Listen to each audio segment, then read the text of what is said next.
One country just gained influence over 20% of the world's oil production without producing a single extra barrel. And that country is Iran. And it all comes down to one narrow stretch of water, the Strait of Hormuz. In just 6 weeks, a fundamental shift has occurred in the global balance of power. Experts have often linked countries' power to wealth, population size, industrial capability, and even cultural and diplomatic positioning. But Robert Pape of the University of Chicago, speaking on United States-based podcast Breaking Points, added that power can also come when a state has leverage over other states' vulnerability. And as we know, that is where Iran's position has changed significantly. At the start of this conflict, Iran controlled roughly 4% of global oil supply. Today, through its effective control over the Strait of Hormuz, it has influence over more than 20%. That's more than the United States, and it's also more than Russia. The Strait of Hormuz is one of the most critical energy transit pathways in the world. Before the conflict, as much as 20% of globally traded oil passed through the strait every day, and countries that rely on that oil have very few near-term alternatives. That creates precisely the vulnerability of which Pape speaks. Control over Hormuz for Iran does not mean ownership of the oil. All Iran needed to do was pose a credible threat to disrupt the flow of that oil while under attack, and that gave it the leverage. And in energy markets, the ability to disrupt supply itself is a source of power.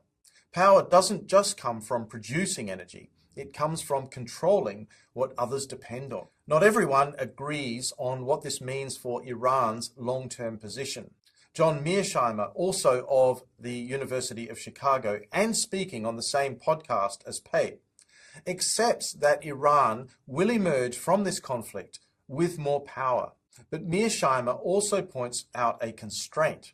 Infrastructure damage to energy systems, industry, and logistics will limit Iran's ability to convert this leverage into sustained wealth.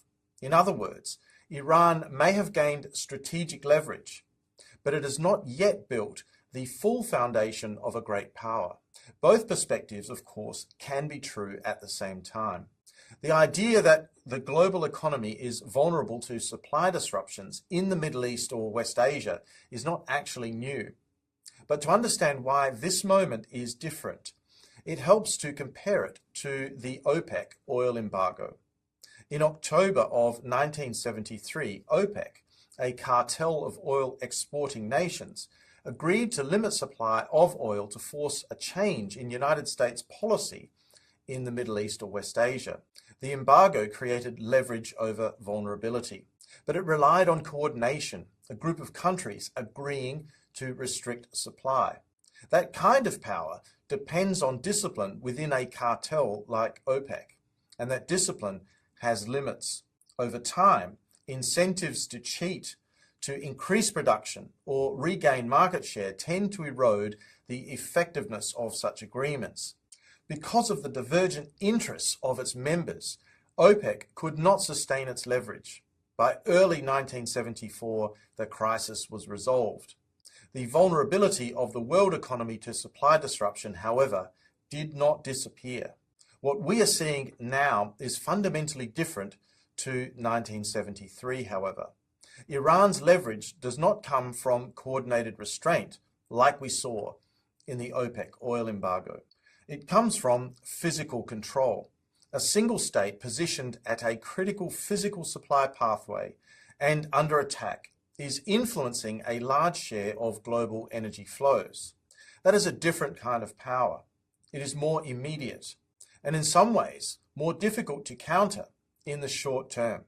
I had previously talked on this channel about the transition we are seeing to a multipolar world order. The conflict in West Asia or the Middle East has in fact accelerated this trend and is adding a new entrant to the list of major powers. First, there was the United States, then China, then Russia, and now, quite possibly, Iran. The key question now is how other countries respond. Because the vulnerability here is very clear, there is a physical dependence on a constrained supply route. Countries like South Korea, China, India, Singapore, member states of the European Union, and Australia all rely on energy that passes through the Strait of Hormuz. And when vulnerability is exposed, behavior changes. So we should expect increased efforts to diversify supply sources, accelerated investment in alternative fuels, and a greater emphasis on efficiency. These countries will also increasingly look towards the Americas, to countries like Canada, to Brazil, Mexico, Venezuela, and also to Argentina for new oil supply. But this will take time. And in the meantime, all of these countries now have a strategic imperative to find ways to cooperate with Iran. And that brings us back to the key point.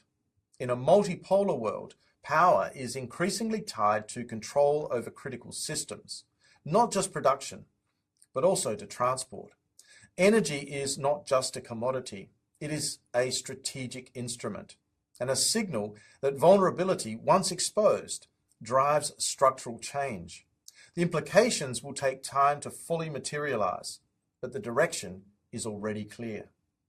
The world is becoming more constrained, more strategic, and more sensitive to transit.